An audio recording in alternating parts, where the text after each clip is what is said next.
Hello, welcome back to my channel. This is Full Purpose and Heart, and it has been a solid 4 months since my last video was posted because I don't know, I just fell out of YouTube. There was a lot going on my plate, and when I just kind of was reorganizing my priorities, YouTube was not one of them, but I have missed it. I've always enjoyed having this kind of as a vlog of our own homeschool journey. And I do go back to my own videos to try to remember like what I did or how things went or anything like that. So I figured I'd jump in and get a couple videos here out during these spring and summer months, especially since our curriculum has changed so much since we started school. And we are all kind of in that mindset where it is more enjoyable, it's more fun to plan for the upcoming school year than it is to finish the school year that we're in. So without further ado, this video, we're just gonna do a quick curriculum where we are now, I guess, what we've changed over the last 4 months. And then in subsequent videos that will be coming on down the line, yes, I have more content coming to you. I'm gonna go a little bit deeper into some of these curriculum as well as some other things that we have kind of been doing. So anyway, let's go ahead and get started.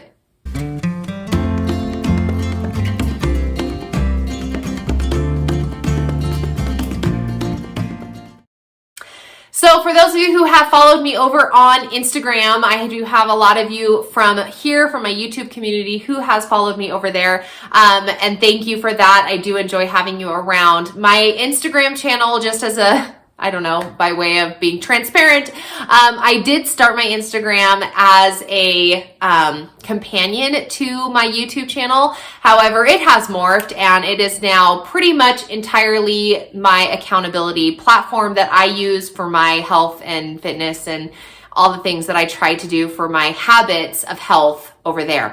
I do occasionally throw in some homeschooling stuff, but primarily it is my morning routine accountability. I just use that platform for myself and my clients when we're all trying to just have a healthy lifestyle. So that's that. And then let's just talk about what we're doing here at school. So our curriculum has changed 100%. And if I were to go back to where I was when I started our homeschool journey 6 years ago, the person I am today would be unrecognizable. I would look at myself and say, there is no way that this form of homeschool will ever be what my homeschool will look like. And so I tell you that because wherever you are on your homeschool journey, whether you're brand new or you have been doing it for a long time, homeschool is a living organism, can we say.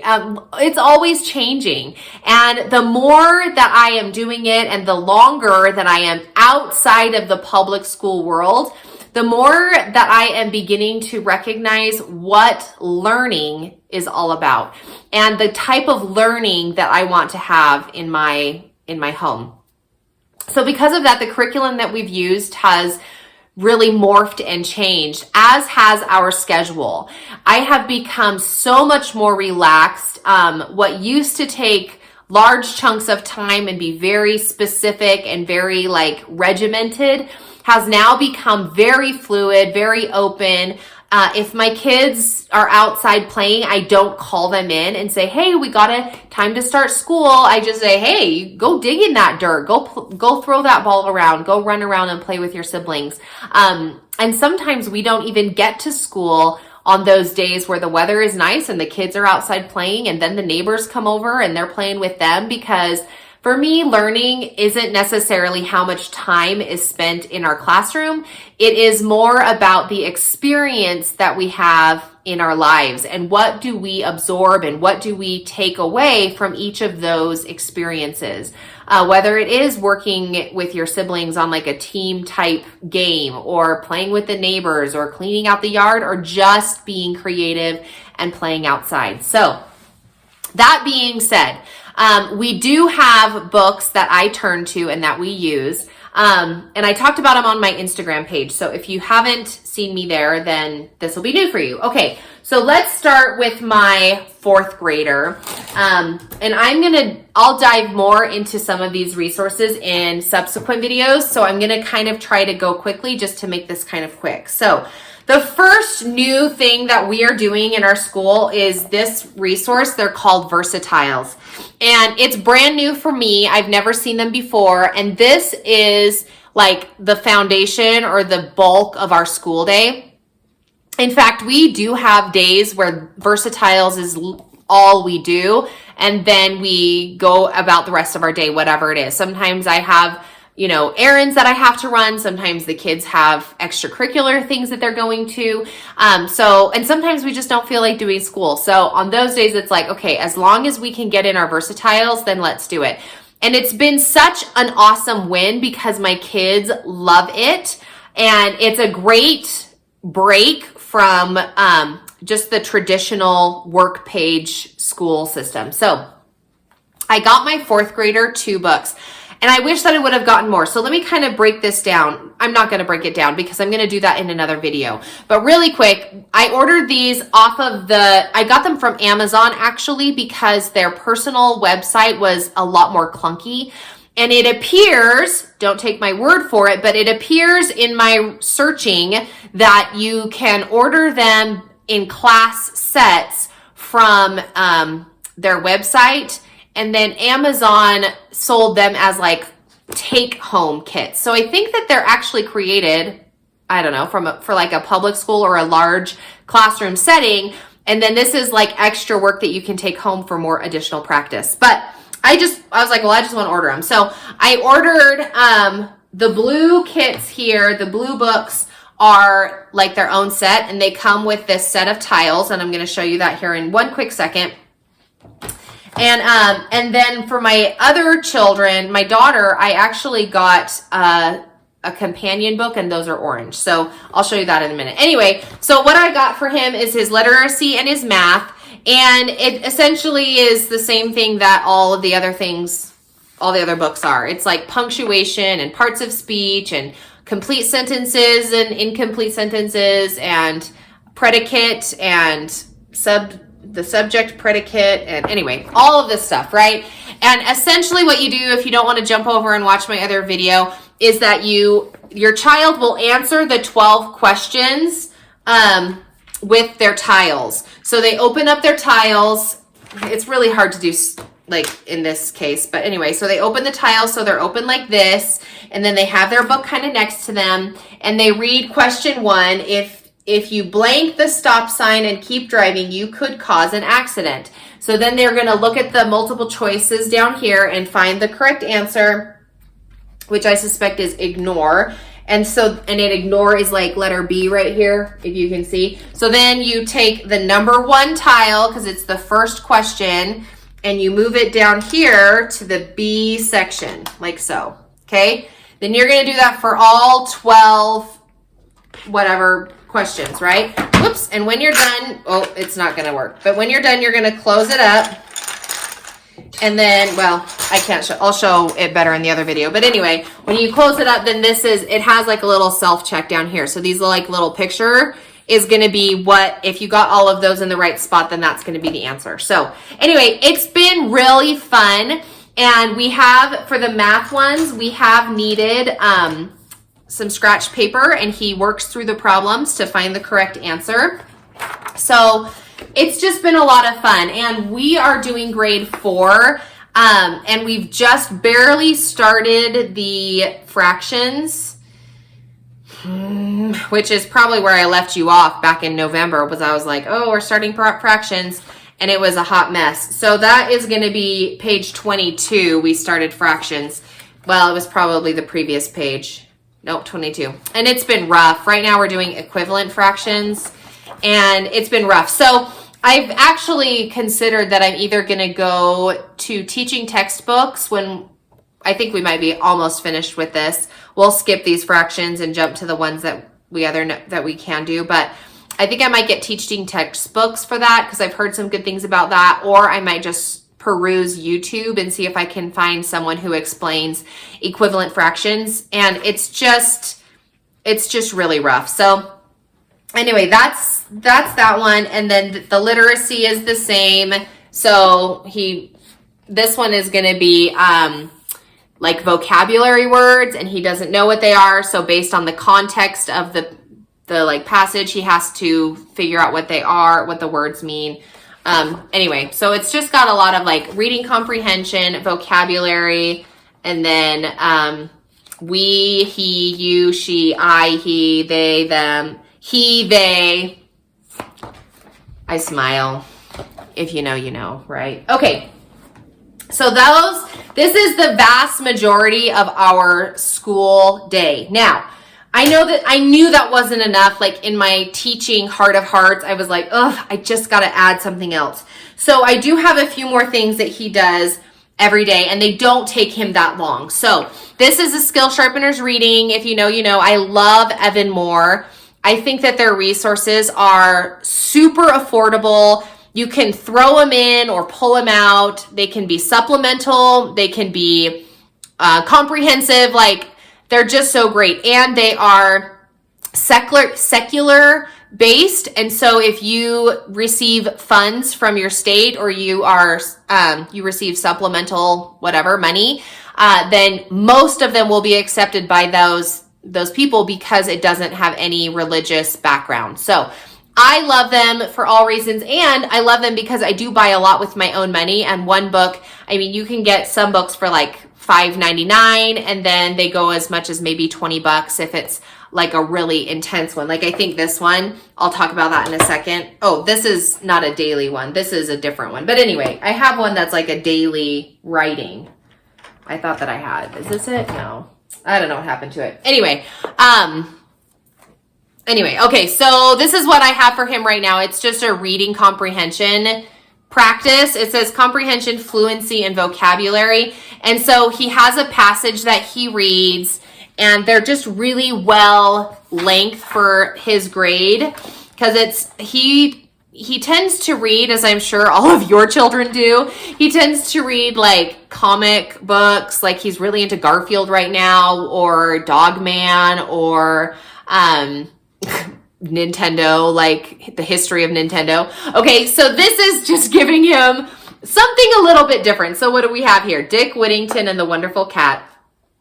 So anyway, it's just the old woman who lived in a vinegar jug. So it's got just a lot of, and from what I've done with my daughter, she did the grade 1 book. They do have a mix of nonfiction and fiction. Some are like historical, and then like the last one we did with her was George Washington and the Red Barn. And it talked about George Washington's granary, and I'm trying to remember, but anyway, I'm pretty sure it talked a little bit about his house and everything, which I've been there, but now I can't remember the name of it. You're like yelling it at me, I know, but anyway, all right, so there's that. So you read the passage, and then there are several activities afterwards. Some of them are reading comprehension, some of them are just language arts, you know, whatever. There are some that have longer, like more questions. You might get like 6 pages after the passage. Others you might get like 4. So anyway, I'm having him do this. And ideally, when I started it with him, I wanted him to do like read the passage every day just for fluency practice. But he was bored after like a second. He's like, Mom, do I really have to read that again? Oh, see, this one was an Oregon Trail diary that he did. So anyway, that was a lot of fun. So he does this. I try to get him to do it every single day, but maybe 3 times a week, let's say. And then this is another one that I had him start. This is 180 days of writing, and it's just writing practice. And I wanted to have him start just kind of formulating ideas and writing them down. And the topics were interesting, and it's just been kind of fun. So like the first one he did was hieroglyphics, and then he did pyramids, and then he did skeletons, and now I think he's on the Grand Canyons, Yosemite.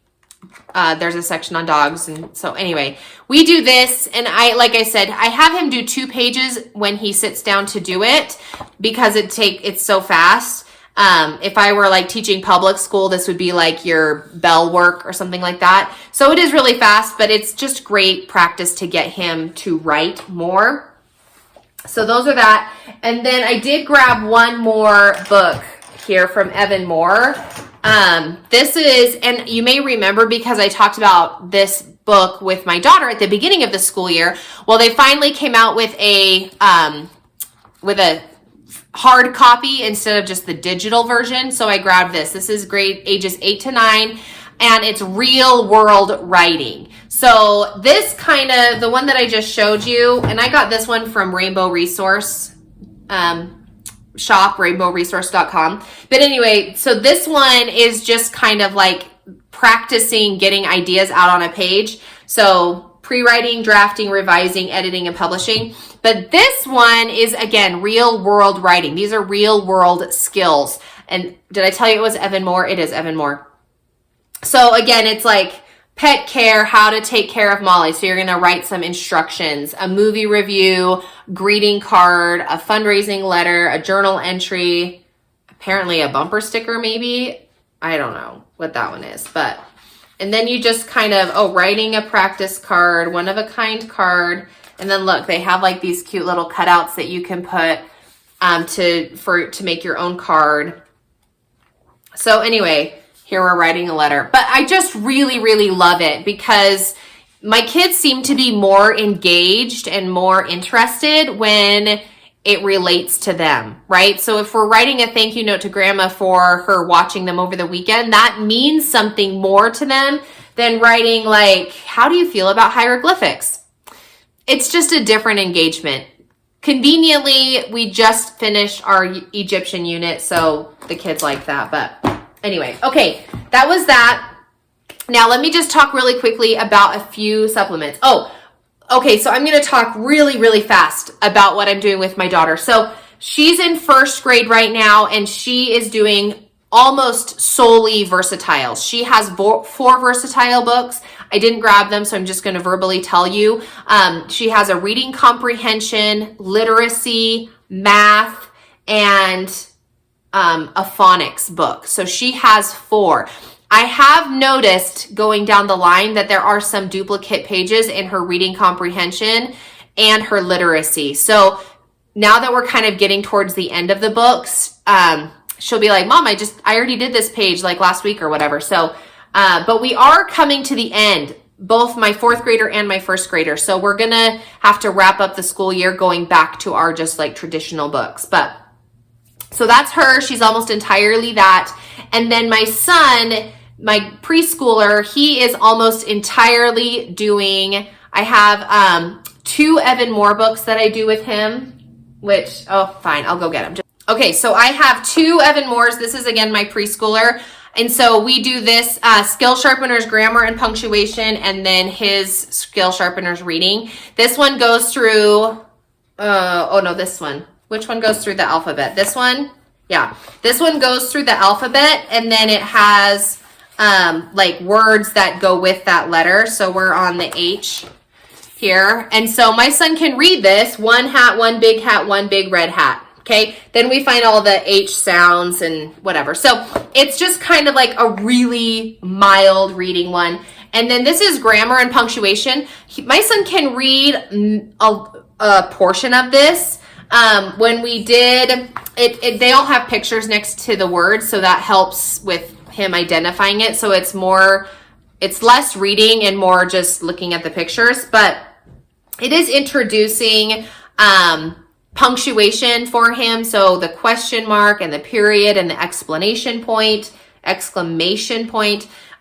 then he is getting some reading, some sight word reading in. So like the word see, we did do this and that and all, but I don't think that they really stuck very well. But anyway, there are some words that he can read. So even like this page, just glancing at it, yes, I did it. No, I will not go. Wow, I see snow. He'll be able to read those words for the most part.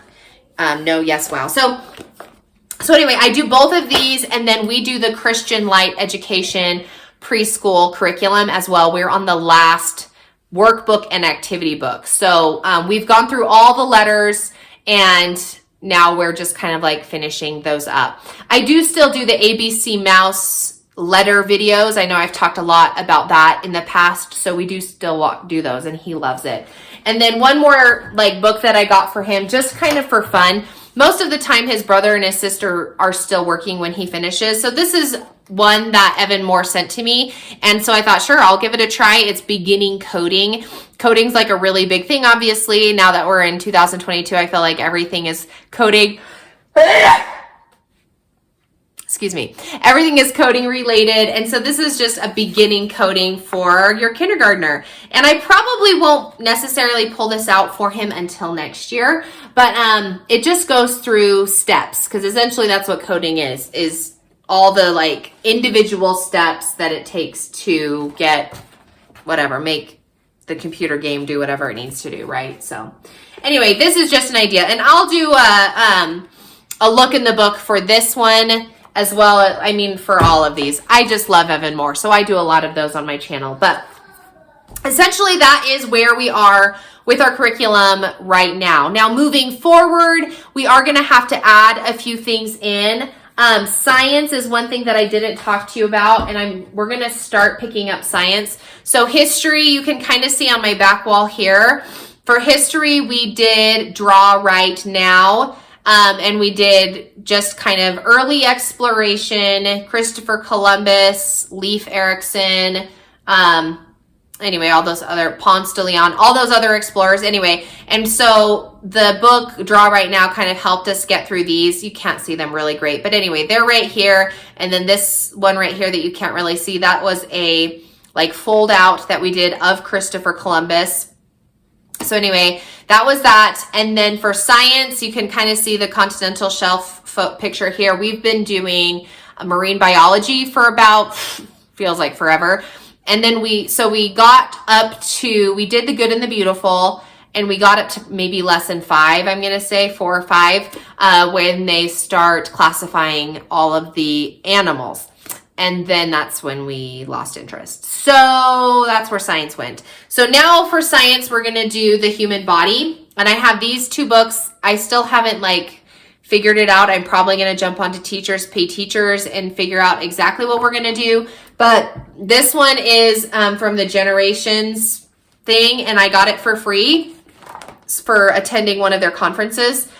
Excuse me. And so I'm going to use this to kind of like pick and choose what we want to learn and read about. And then this is something, this was at a, my library was selling it for 50 cents. So I grabbed this. And the reason that I chose it was because my preschooler was like, I want to learn about my body. And so anyway, so I thought, okay, let's just learn about our bodies. And I'm going to try to build it so that it's very like introductory for my preschooler. But then my 4th grader is going to start doing some stuff. What that's going to look like, I'm not sure yet. I'm going to have to figure it out, and I will let you know when I figure it out in subsequent videos. So anyway, we are going to start my body, and then we are also going to do a cooking unit where we're just going to like, I have several books. I did a YouTube video that shared about kids in the kitchen. And so I'm just going to go through one of those books, and it has like a beginning section that teaches about kitchen safety and measuring cups and tools and everything. And then it has a bunch of recipes. So we're going to be a little bit more intentional about cooking in the kitchen. So there you have it. There is my update of what we're using and how we're using it and what we're going to be doing moving forward. Really quick, one of my pain points is spelling. And if you've been around for a while, you know that spelling is one of my pain points. But I have just completely let go of all of the anxiety that I felt about it. I really did love the curriculum that we had picked. We did Spelling UC, and we are going to go back to it as soon as we finish all of these versatile pages. But I kind of came to a place where I was like, there's so many resources, especially with the internet. You could type in any word and it will spell it for you. So I've just kind of removed a lot of that anxiety about my son's ability to spell. And we're just doing a very gentle spelling world. So, okay, that's all. Have a great one, guys.